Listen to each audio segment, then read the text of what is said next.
अपनी शराफत इजाजत नहीं देती कि हम इनके किरदार पर उस तरह बात करें जिस तरह वो जमीयत उलमा इस्लाम की क़ियादत के खिलाफ बातें करते हैं। लिहाजा एक हद में रहें। हुकूमत हो, नैब हो, कोई इदारा हो, कोई जर्नल हो, अपने हद में रहें।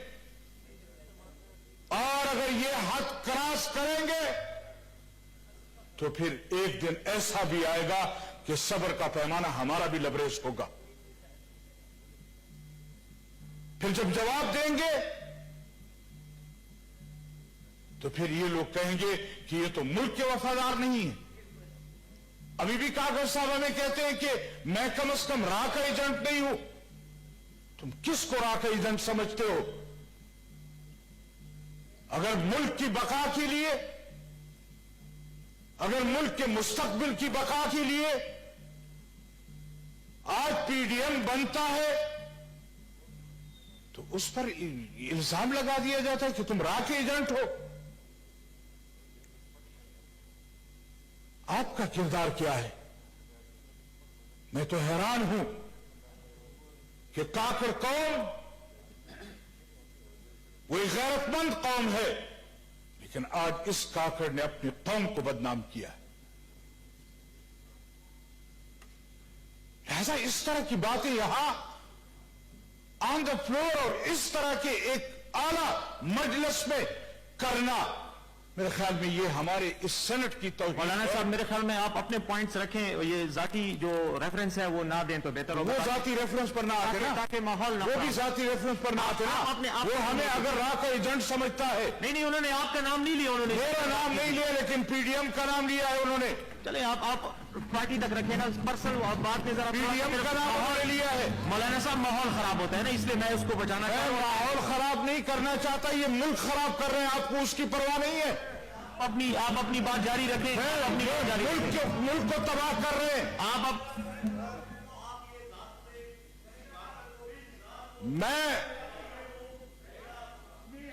मैं काकड़ कौम को नहीं कर रहा, लेकिन जो अल्फाज उसने इस्तेमाल किए हैं पीडीएम के खिलाफ, मैं कौम को नहीं कह रहा, मैं कहता हूं काकड़ कौम गैरतमंद कौम है। इस जैसे लोगों ने काकड़ कौम को भी बदनाम किया है। सेनेटर साहब, कौम को भी ऑर्डर करें।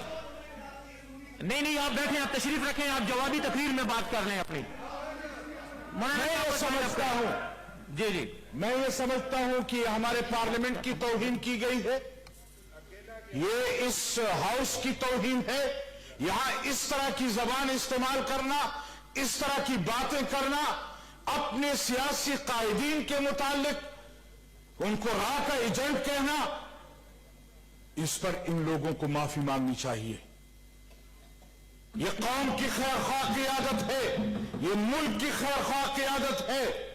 लिहाजा इस तरह की गुफ्तगू हम यहां ये सुनने के लिए नहीं आए। और मैंने अर्ज किया कि हमें अपनी शराफत इजाजत नहीं देती कि हम इनके खिलाफ भी वही जबान इस्तेमाल करें जो बाजारी जबान ये यहां पार्लियामेंट में इस्तेमाल करते हैं।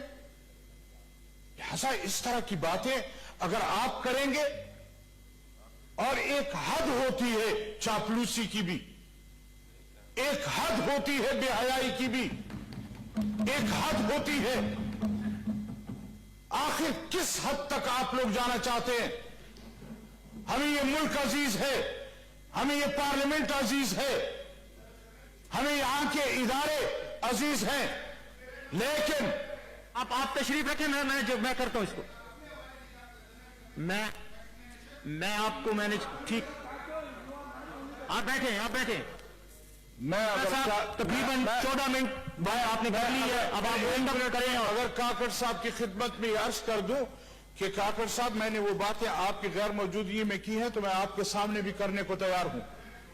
मैं आपके सामने माहौल को खराब ना करें। एक हद होती है कि किसी हद तक इंसान नीचे जाता है। 2 मिनट, एक हद होती है। मौलाना साहब, उस हद को हद में रहने दें। आप यहाँ क्रॉस करते हैं। नहीं, अब आप हद को क्रॉस करते हैं اور پھر عید کے بعد جب ہم کوئی بات کرتے ہیں تو پھر ہمیں کہتے ہیں کہ آپ نے حد کو کراس آپ کیا. نے اچھی خاصی بات کر لی مولانا صاحب, وائنڈ اپ کریں کیونکہ 15 منٹ تقریباً آپ کو بات کرتے ہوئے ہو گئے. اب آپ کائنڈلی وائنڈ اپ کریں, جو بھی آپ کا پوائنٹ ہے اس کو ہاؤس کے سامنے رکھیں. میں یہ عرض کرنا چاہتا ہوں کہ اگر ہم نے اس ملک کو بچانا ہے, ہم نے اس ہاؤس کو چلانا ہے, ہم نے اس ملک اور اس قوم کے مستقبل کو آگے لے جانا ہے, تو پھر ان کٹ پتلیوں سے جان چھڑانی ہوگی, ان چاپلوسوں سے جان چھڑانی ہوگی, اور ان کے اوپر جو بیٹھے جرنل ہیں ان کو گھر بھیجنا ہوگا.